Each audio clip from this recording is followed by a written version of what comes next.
Welcome to another edition of Turf Talk Breeders' Cup Classic Edition. Looking ahead to it anyway. Vance American Pharoah looks to bookend August. Big win in the Haskell. Going to enter the Travers. In between, we had Honor Code win the Whitney, Beholder this past weekend in the Pacific Classic. Now, back when you had said that Honor Code's Whitney, you would actually pick that to have beaten American Pharoah. I disagreed. I think American Pharoah would have won, but for the first time this year, Beholder ran a race that I actually think would challenge the Triple Crown champion. What'd you think of the Mayor's Pacific Classic? I thought it was totally awesome. It was one of the best performances by a fillier mare I've seen in a long, long time, especially in the last 10, 20 years. You can debate the quality of that field, but she beat them the right way, eight lengths plus. It doesn't get any better than that, and I think it was absolutely terrific because now the Breeders' Cup Classic is now under consideration for her, as you just said. I think she would have given American Pharoah a run for his money in that race if he had been in there and been back on 3 weeks rest. So I think we got two legitimate challengers potentially for American Pharoah coming up in the Breeders' Cup Classic, her and Honor Code. I can't wait to see it. Yeah, I mean, people did question the quality of the field. I'm not going to be one of them, and the right horses were in there. The Santa Anita Gold Cup, Breeders' Cup Classic. I mean, yeah, Shared Belief and California Chrome were on the sidelines. That applies for anywhere, though. I mean, California Chrome wouldn't have been there anyway. He was pointing for the Arlington Million. Maybe Shared Belief would have defended his title, but I mean, they're willing to travel within the country anyway. So to me, the horses who have won recently, the big races out there, were in that race, and she beat them authoritatively. I'm not going to take anything away, especially when you win by 8 lengths. And look, the two horses in front of her finished last and second to last, and the horse who tried to run with her, Red Vine, yeah, he did stand for third, but he got his doors blown off. I mean, to me, there's just no mistaking the quality of that performance. You said it as well. You and I had a friendly debate discussion, which I'm sure will only intensify if Beholder continues to win. I say American Pharoah's a done deal on the Horse of the Year front. He's earned my vote, so personally I feel that way. But even if I didn't, the electorate, I think, is pretty much already decided. We sort of saw this with Rachel Alexandra after the Woodward, and then Zenyatta went on to win the Breeders' Cup Classic. Some people felt it wasn't fair to her because people's minds were made up. I think this is a little different. Triple Crown transcending whatever any other horse can do. What do you think? I think it's a done deal too. I wasn't arguing that point with you on Twitter the other night. It was obvious after the Triple Crown sweep that American Pharoah is going to be named Horse of the Year. However, I look back at the example of 1978. I've mentioned this before.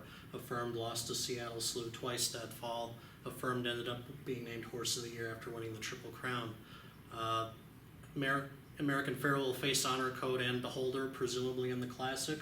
If all three of those horses continue on to that race without losing in the interim, I say among those three, if whoever wins the Classic probably deserves Horse of the Year. I'm a contrarian by nature. I don't hold the Triple Crown sacrosanct like a lot of people. It's a great series. It's a wonderful 3-race series. It's brutally tough. But, when it comes down to the nitty-gritty, it is still restricted to 3-year-olds. Sure. I like to see 3-year-olds move on and beat older horses to win my Horse of the Year vote, and American Pharoah is going to have to do that. And for me, that's fair. I mean, I did not vote for California Chrome last year because he did not beat older. I didn't think, the turf win was enough, or dual classic winner. For me, the Triple Crown, I mean, that is, for the most part, why most people breed horses. That is the pinnacle, the Derby on one level, but then to sweep the series for me. And that's why I do hold it that much higher in regard. And, some would say, well, it just seems more special. It hasn't happened in 35 years, whatever it is. But I would point to Affirmed, where that was the third time that decade that it had won, and he still got it, so even though it was old hat to some and people questioning if it was too easy, he still won with the Triple Crown. Not that precedent is reason enough. I mean, I'd never vote for a 2-year-old like Favorite Trick just because Secretariat won it in 72. But to me, the Triple Crown does take it to the next level. Having said that, I mean, it's not going to happen, but I do think in a historical perspective, if Beholder were to win a race like the Arc and then the Classic, you would have to open it back up. But just stringing together, grade 1 wins against older the older division. It's happened before, and yeah, being a filly or mare makes it a little more special, but not as special as the Triple Crown. I'll just. That's me. Yeah, we'll politely Yeah, agree to disagree absolutely. on that. And You have your stance, I have mine. And yeah, and no, I have no qualms about American Pharoah being Horse of the Year. Really, I mean, it is a truly remarkable thing that he did this past spring. It's just that at the end of the year, I want the best horse to wear that Horse of the Year crown, and if it happens to be Honor Code or Beholder, you know, I would love to see that as much as American Pharoah. So may the best horse win. I don't think it's going to be Honor Code. I mean, for as much as people want to trash the West Coast horses Beholder beat, I'm not that over the moon with what we saw in the Whitney. I mean, I think there were good horses in there.